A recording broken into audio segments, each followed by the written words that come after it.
Graça a vós e paz da parte de Deus, nosso Pai, e de nosso Senhor e Salvador Jesus Cristo.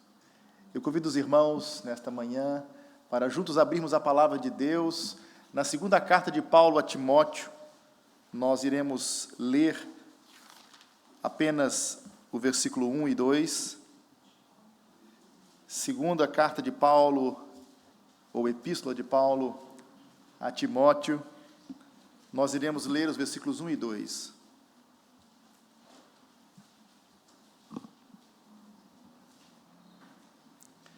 Está escrito assim: Tu, pois, filho meu, fortifica-te na graça que está em Cristo Jesus. E o que da minha parte ouvistes através de muitas testemunhas, isso mesmo transmite a homens fiéis e também idôneos para instruir a outros. Vamos ler mais uma vez, versículos 1 e 2. Tu, pois, filho meu, fortifica-te na graça que está em Cristo Jesus. E o que de minha parte ouvistes através de muitas testemunhas, isso mesmo transmite a homens fiéis e também idôneos para instruir a outros. Vivemos dias em que muito se fala de crescimento, relevância e impacto. Fala-se de estratégias, métodos, metodologias de modo geral e estruturas. Contudo, raramente se fala daquilo que silenciosamente e fielmente, poderíamos dizer, sustenta a fé ao longo de gerações, que tem a ver com a transmissão perseverante e fiel da verdade revelada por Deus na Sagrada Escritura. A Igreja do Senhor, ela não subsiste apenas com grandes ajuntamentos, isto é muito importante, o povo está reunido, mas ela não subsiste apenas por isso, nem se perpetua como povo de Deus, como igreja, por eventos ocasionais, de vez em quando nos reunimos.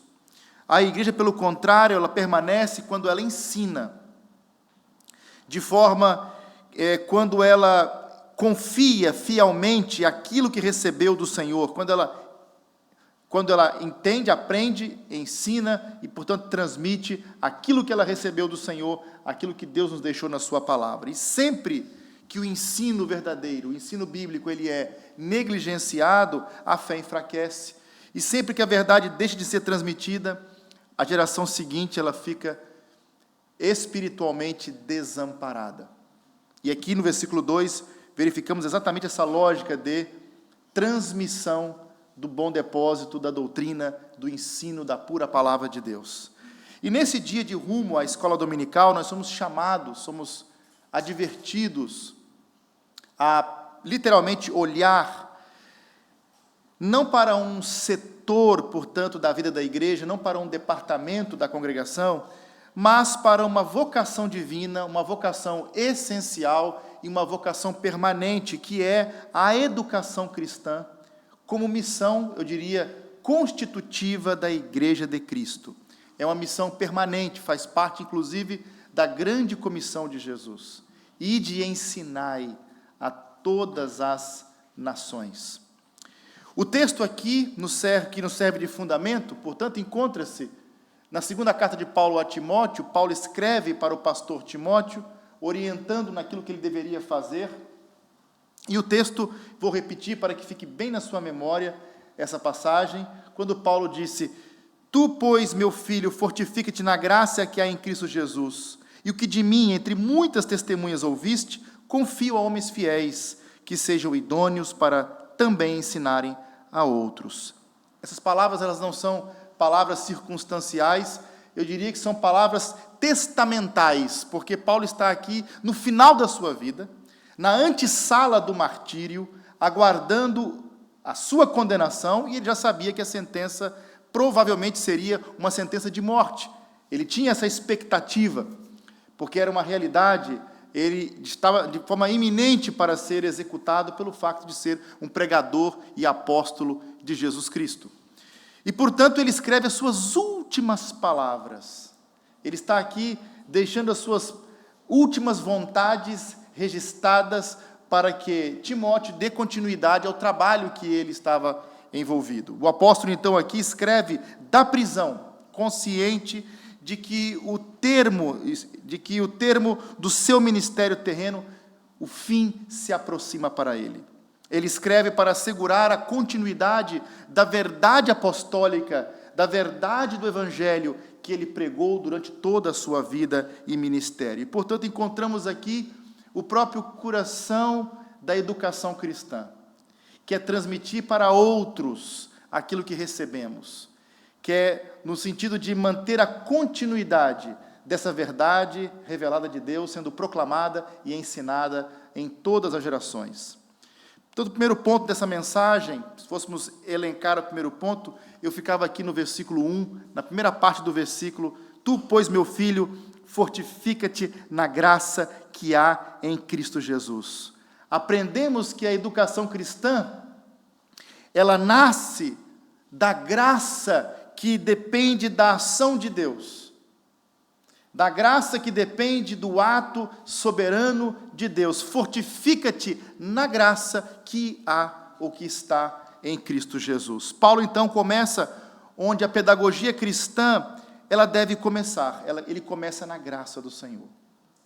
Antes de falar do ensino, antes de falar de conteúdo, antes de falar de transmissão do bom depósito do Evangelho, ele fala do fortalecimento espiritual. Então, o verbo aqui que ele emprega indica uma ação recebida, não produzida, porque o apóstolo exorta a ele a fortificar, não por si mesmo, mas na graça que está, não nele, que está em Cristo Jesus. Ele é a fonte da graça que nos sustenta, que nos fortalece. Portanto, não procede da capacidade humana, mas da graça que está em Cristo Jesus.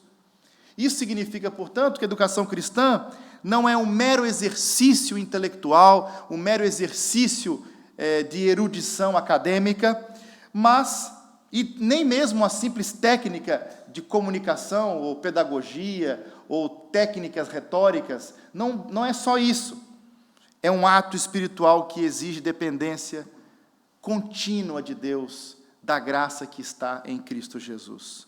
E, portanto, ensinar sem graça resulta apenas em informação. Portanto, transmitir conteúdos, lançar conteúdos e informações, isso seria apenas uma comunicação de coisas, de informações, isso seria um ensino sem graça.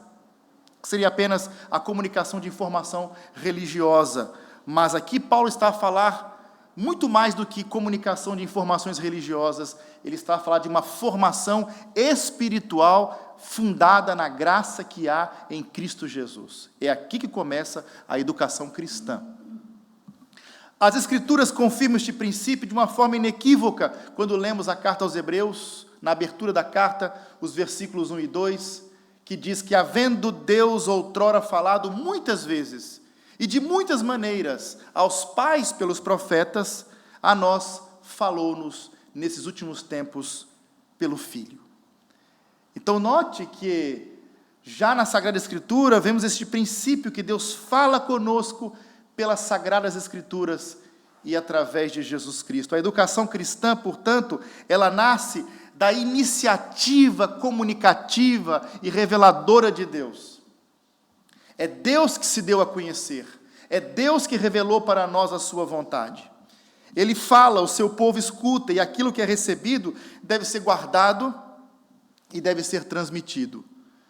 Porque às vezes, talvez estamos a sofrer de hidrocefalia, que é uma cabeça grande, mas um corpo mirrado. Talvez a nossa congregação não é falta de conhecimento ou falta de ensino, é falta de ação também. Então, o padrão bíblico não é só informação, não é só guardar, mas também transmitir. Aquilo que recebestes, transmite-o a outros também. Portanto, a missão da igreja, a vocação da igreja não é apenas vir para a escola bíblica dominical para receber, guardar, mas também transmitir o que está sendo dado. Então, Deus fala conosco, guardamos e transmitimos. Então, ensinar a responder a palavra de Deus já pronunciada. Portanto, não somos nós que estamos a descobrir as verdades de Deus, Ele que revelou para nós, e revelação é desvendamento. A Bíblia não é um livro fechado, não é um livro selado, não é um livro subliminar, secreto, é a revelação de Deus. Deus está se revelando para nós, na linguagem humana, para que qualquer servo dele possa conhecê-lo pela sua revelação. Portanto, nós não estamos a descobrir a verdade. Deus revelou para nós a verdade, devemos guardá-la e transmiti-la. A educação cristã, portanto, nasce da iniciativa de Deus. O próprio Senhor Jesus, ele deixa muito claro que, se não fosse Deus a se revelar a nós, não chegaríamos lá. Jesus disse isso em João capítulo 15, versículo 5. João registra essa palavra de Jesus: sem mim, nada podeis fazer. Portanto, se não fosse o Senhor Jesus a revelar o Pai para nós, se não fosse o próprio Deus a se revelar para nós, não chegaríamos lá.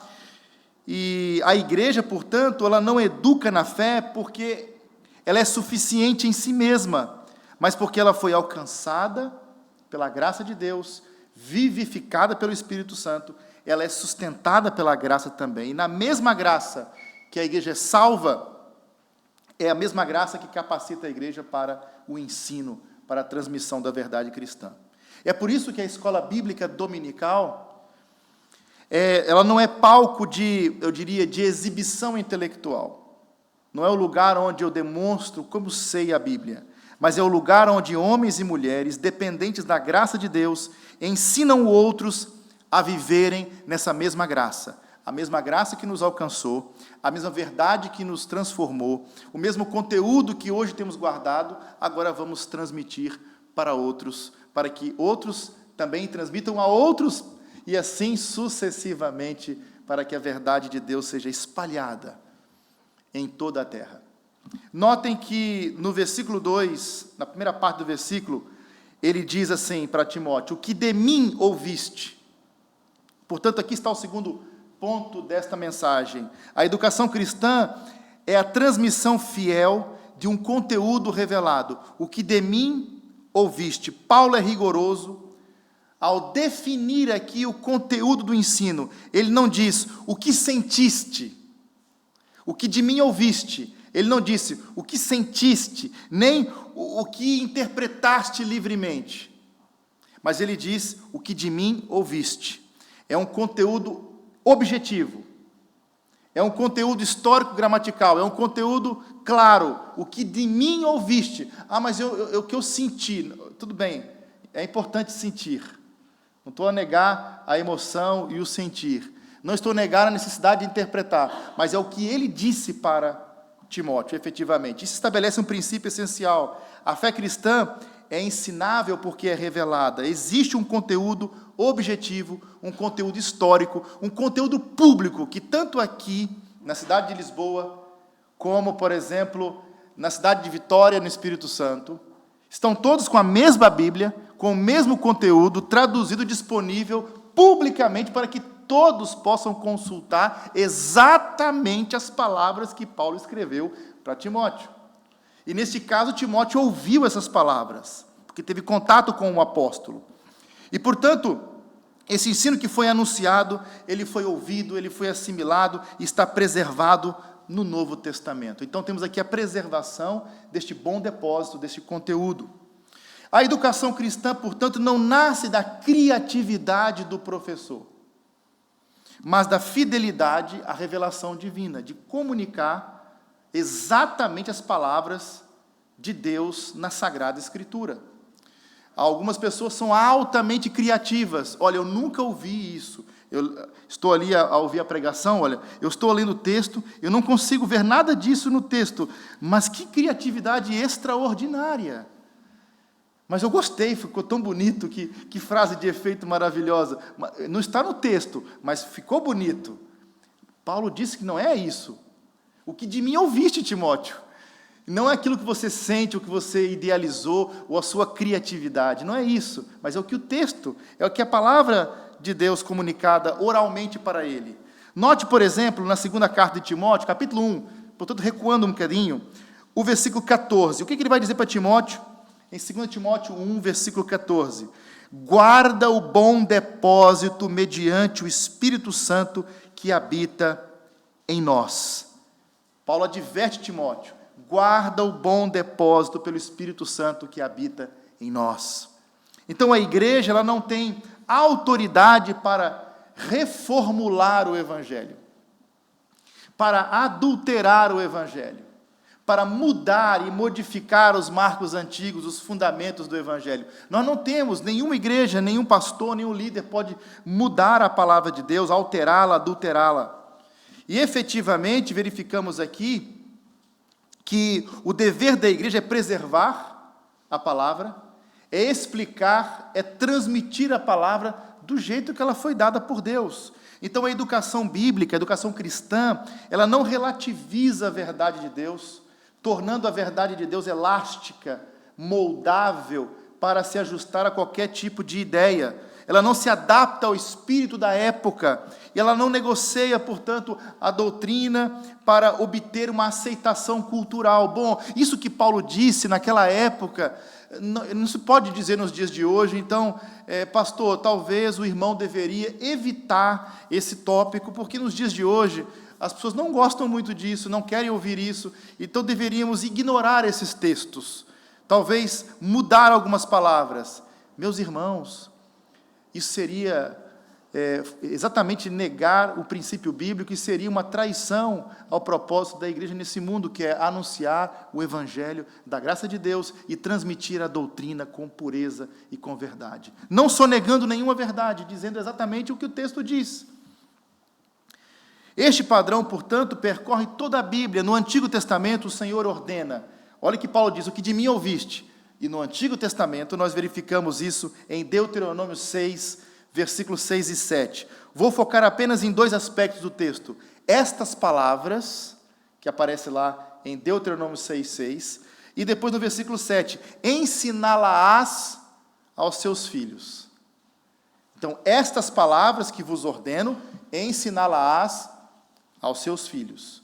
E não é aquilo que você quer, que você imagina, ou que você sente que deveria ser, ou um Deus que você inventou.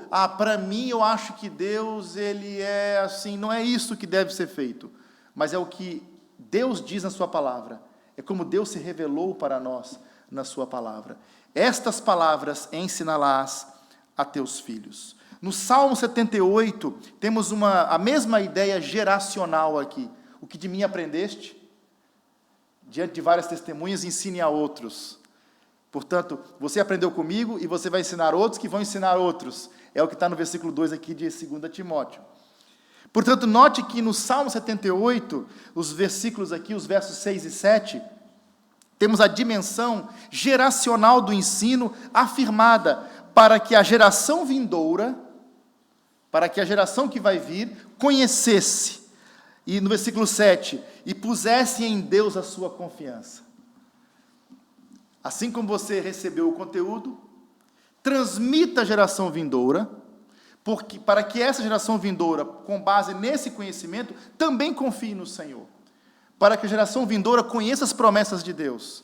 Para que a geração vindoura aprenda as coisas de Deus. É o nosso desafio, como pais, como crentes, é transmitir este legado para a próxima geração. Não podemos romper com o nosso passado.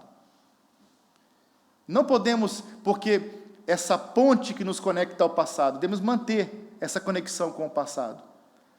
E devemos levar essa mensagem para gerações vindouras. Portanto, há uma conexão de geração em geração, transmitindo a mesma e a boa mensagem. Paulo disse isso para Timóteo, e eu estou dizendo isso para os irmãos hoje, e os irmãos estão dizendo para outros também. Essa é a dinâmica que continuará até a volta do Senhor Jesus Cristo.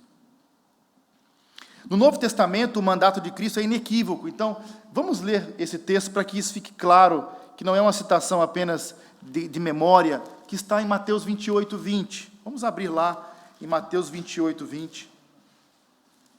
Texto que todos conhecem de cor, mas é importante verificarmos a ênfase no texto. Mateus 28, eu vou ler a partir do versículo 18, que diz assim: Jesus, aproximando-se, falou-lhes, dizendo: toda a autoridade me foi dada no céu e na terra. E aqui começa a grande comissão de Jesus. Ide, portanto, fazei discípulos de todas as nações, batizando-os em nome do Pai, do Filho e do Espírito Santo, ensinando-os a guardar todas as coisas que vos tenho ordenado.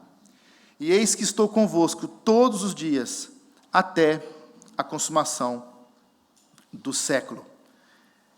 Deste modo, levando em conta a grande comissão, se aplicarmos isso para a missão da escola bíblica dominical, que deveria ser, deve ser um ato de fidelidade teológica, no qual a igreja declara que ensinará não aquilo que agrada ao mundo, mas aquilo que Jesus ensinou, tudo aquilo que vos tenho ordenado, tudo aquilo que Deus, na sua palavra, deixou para nós. Em último lugar, nós vamos refletir aqui, com base no versículo 2, essa palavra entre muitas testemunhas. Teremos mais um ponto ainda, mas esse é um ponto fundamental, entre muitas testemunhas, porque a educação cristã, ela é comunitária, ela é pública, ela é responsável.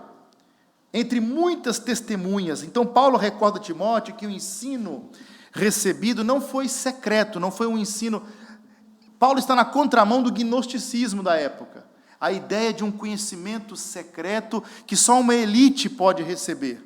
A fé cristã não é esotérica, a fé cristã é pública, ela é confessada e ela é também comunitária. Essa expressão protege a igreja de dois perigos: o perigo do individualismo teológico, que é um perigo também, a ideia eu isolado como sendo uma espécie de guru ou de uma mente prismática, enciclopédica, uma mente superior que detém todo o conhecimento, essa ideia muito ligada ao gnosticismo, e também a ideia contemporânea de individualismo teológico, independentemente da congregação, eu tenho a minha teologia, e também é contra a ideia de autoridade isolada, o que seria um perigo. Portanto, individualismo teológico e autoridade isolada não combina com o padrão do Novo Testamento, que é o padrão comunitário, o padrão de igreja como povo de Deus reunido. O ensino cristão acontece, portanto, no seio da igreja. O ensino cristão acontece sob prestação de contas e sob vigilância espiritual. É por isso que há mestres na igreja.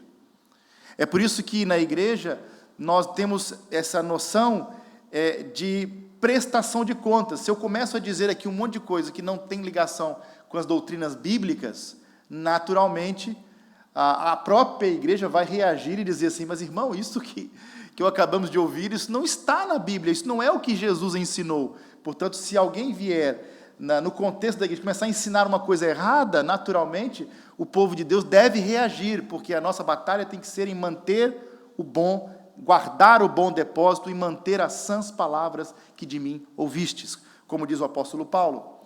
É por isso que a igreja primitiva, se lermos isso em Atos 2,42, não pode abrir em Atos 2,42, a primitiva igreja fazia isso, ela perseverava em quê? Na doutrina dos apóstolos, na comunhão, no partir do pão e nas orações. Ela perseverava na doutrina dos apóstolos. Onde a educação cristã é saudável, onde há educação cristã saudável, há uma congregação que aprende, que cresce, edifica-se em conjunto. Portanto, essa ideia de entreajuda. Inclusivamente, a Bíblia é um livro que precisa de intérprete. Por exemplo, o eunuco, que estava retornando para a sua terra, da rainha Candace, ele estava voltando para a Etiópia, ele estava a ler o livro do profeta Isaías. E Filipe perguntou: entendes tu o que lês? Isso em Atos 8. Ele disse: como é que eu posso entender se alguém não me explicar? A Bíblia é um livro que exige um intérprete cristão. Ele estava a ler, mas Filipe, um cristão, um servo de Deus habitado pelo Espírito Santo, vai agora interpretar a Bíblia, aplicando aquele texto ao Senhor Jesus Cristo. Portanto, Isaías 53, falando exatamente da obra sacrificial do Messias, do Senhor Jesus Cristo. E ele ali, a partir da Escritura, ele anunciou Cristo. Cada cristão deve ser capaz de fazer isso. A partir da Escritura, anunciar Jesus Cristo e a salvação que há em Cristo. Esse é o desafio da igreja.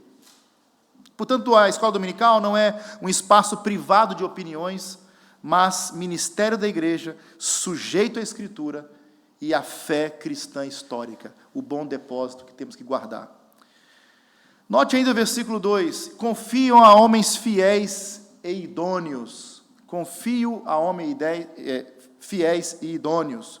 Então, a educação cristã, ela visa formar educadores fiéis. Portanto, o objetivo da escola dominical tem que ser formar homens e mulheres fiéis para o ensino. Aqui está o centro, então, do texto. Paulo, ele não manda apenas ensinar, ele manda formar, literalmente, quem ensina. A educação cristã bíblica, ela não é um consumo de aulas. Vamos consumir lições, vamos consumir aulas, mas a ideia é a multiplicação de mestres fiéis, de educadores fiéis, que transmitem a outros, como está aqui dizendo o texto. 2 critérios são aqui apresentados: fiéis e idoneidade. Então, fidelidade e idoneidade são os 2 critérios apresentados. Fidelidade diz respeito ao caráter, efetivamente. Idoneidade refere-se à capacidade de ensinar. Alguém idôneo para ensinar, mas alguém fiel. A igreja não necessita apenas de bons comunicadores. Ela não precisa apenas de bons oradores, de pessoas que arrebatam o coração do auditório, mas de homens e mulheres cuja vida confirma a mensagem que proclamam. Precisamos de fiéis que educam com fidelidade e transmitem com fidelidade a palavra de Deus. E a escola dominical tem sido, eu diria, historicamente no nosso contexto, porque, eu diria, é uma metodologia, é uma abordagem para cumprir isto que é bíblico, que é a missão educadora da igreja. É o principal, eu diria, viveiro de líderes espirituais da igreja. Eu comecei a perceber que tinha, talvez, eu diria, a vocação para ser um ministro na casa de Deus, um pastor. Foi no ambiente da escola dominical quando eu comecei a ensinar também. Comecei a partilhar a palavra de Deus. Fui aprendendo e fui ensinando e percebi ali que tinha, talvez, essa capacidade de ensino e talvez poderia fazê-lo na igreja, e com as oportunidades que eu fui recebendo, eu fui me aperfeiçoando, aprendendo, até fui para o seminário e já pregava regularmente. Portanto, foi nessa dinâmica de aprender e transmitir, e nem sempre eu acertava, de vez em quando comunicava algo que não era exatamente o que o texto dizia, mas um crente mais velho, mais maduro, mais experiente, que já tinha lido a Bíblia mais vezes, por mais tempo, vinha e dizia: não é bem assim, calma lá, compare este texto e leia também esse, comparando Escritura com Escritura. Fui aprendendo. Portanto, é nesse contexto que Deus forma líderes espirituais na igreja. Onde o ensino é negligenciado, cedo faltam pastores. Isso é um facto. Mestres espirituais e líderes também preparados. É fundamental a educação na igreja. Ela também é geracional, porque aqui diz no versículo, na parte D do versículo, dividido o versículo em 4 partes, que também ensinem a outros, voltando para 2 Timóteo 2, versículo 2, que ensinem a outros. Portanto, a educação cristã é geracional, missional e permanente. Ela é geracional, de uma geração para outra. Ela é missional, é uma vocação, é um ensino, tem que ser feito isso. E é permanente, tem que continuar fazendo.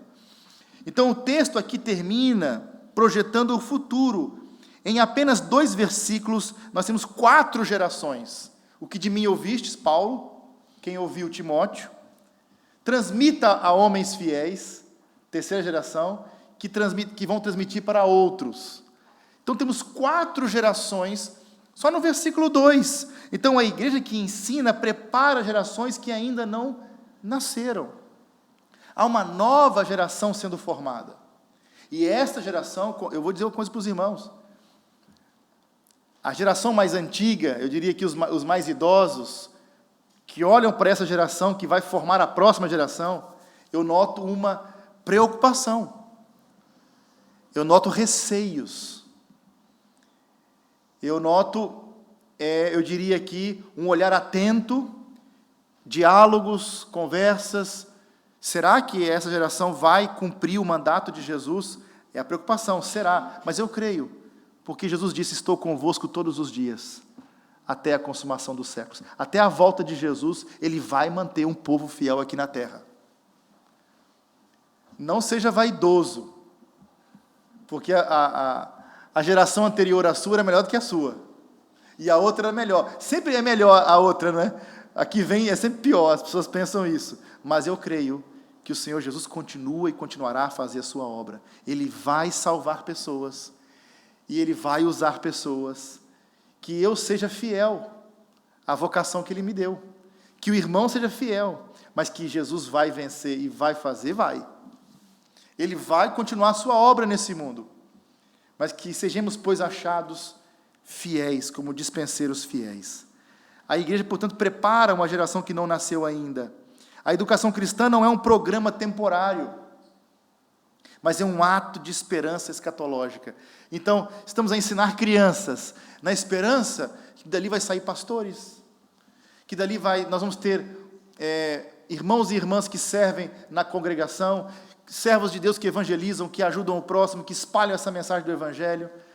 Dessa geração de crianças vai suscitar uma outra, daqui no futuro, que vai encher esse espaço, ou outros espaços maiores, louvando a Jesus e espalhando a mensagem, e, portanto, cumprindo o mandato de Jesus, pregando o Evangelho em toda parte, de dia e de noite, cumprindo a sua vocação. É uma esperança escatológica, porque olhamos para uma criança e ficamos a pensar assim, mas será que com a educação que estão a receber na escola, será que com a pressão deste mundo caído, aqueles medos e preocupações, mas se dependesse de nós, se dependesse da nossa capacidade, do nosso poder, talvez não daria certo.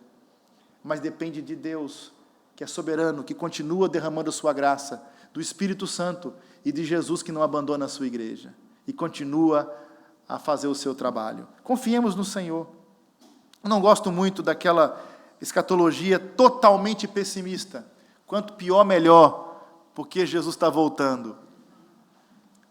Não, a Bíblia fala sobre dias difíceis, tempos trabalhosos. A Bíblia fala desses dias. Mas, ao mesmo tempo que ela fala desses dias, ela fala de pessoas fiéis, que darão a vida pelo testemunho de Jesus, que continuarão perseverando nesse mundo pregando o Evangelho. Os que perseveram até o fim também estão lá no texto. Então, não tem uma visão pessimista. E, geralmente, os pessimistas já passaram o tempo deles também. Então, agora, o que vai vir daí está pior. É muito pior. O meu tempo é que era bom. Eu já ouvi isso, irmão. Desde criança eu ouvi isso. Alguns colegas queridos que já partiram para o Senhor diriam, eu não sei, eu acho que não vai ter igreja no futuro. Mas não é o que... Isso aí é falta de fé mesmo, porque Jesus disse. Jesus foi muito claro nesse sentido. Esse Evangelho será pregado em testemunho em todas as nações. Então, virá o fim. O reino de Deus vai continuar progredindo até a volta do Senhor Jesus. A pergunta que eu faço é, será que eu, o irmão, será que nós aqui faremos parte desse grupo dos perseverantes que estão a fazer o trabalho como Jesus mandou? Ou será que terá que ser outros? Porque se nós não clamarmos, as pedras clamarão. Amada igreja, a educação cristã é vocação permanente, portanto, pais, ensine os nossos filhos. Mestres, ensine os discípulos na igreja. Os alunos na escola dominical, professores devem transmitir com pureza a palavra de Deus. Os pastores devem ensinar o rebanho, a igreja deve ensinar o mundo. Essa é a vocação da igreja. Neste dia de rumo à escola dominical, nós somos exortados não apenas a frequentar a escola dominical, não apenas a sermos assistentes, estarmos enchendo uma sala todos os domingos, mas a assumir a responsabilidade, a santa responsabilidade de aprender a palavra de Deus, de ensinar a palavra de Deus para a glória de Deus. Que o Senhor nos conceda, portanto, uma igreja fortalecida pela graça de Jesus, fiel à verdade e comprometida com as gerações. Não apenas vivendo a nossa vidinha, eu morri, fecha a porta. Olha, o que importa é que para mim teve igreja. Para ti vai ter? Olha, para mim teve. Portanto, fecha a porta, que o que importa é a minha vidinha, eu vou seguir para o céu. E você agora, olha, siga em frente, se tiver igreja tem, se não tiver, esse não é o problema meu, esse problema é seu. Negativo. A igreja não pode, nem por um segundo, cair num erro desse, porque a Bíblia é clara, devemos ser comprometidos com as próximas gerações. A nossa geração de pregadores prestará contas da nossa geração de pecadores. Cada geração deve cumprir a missão de Jesus. Porque enquanto a igreja ensina, Cristo edifica o seu corpo. Amém.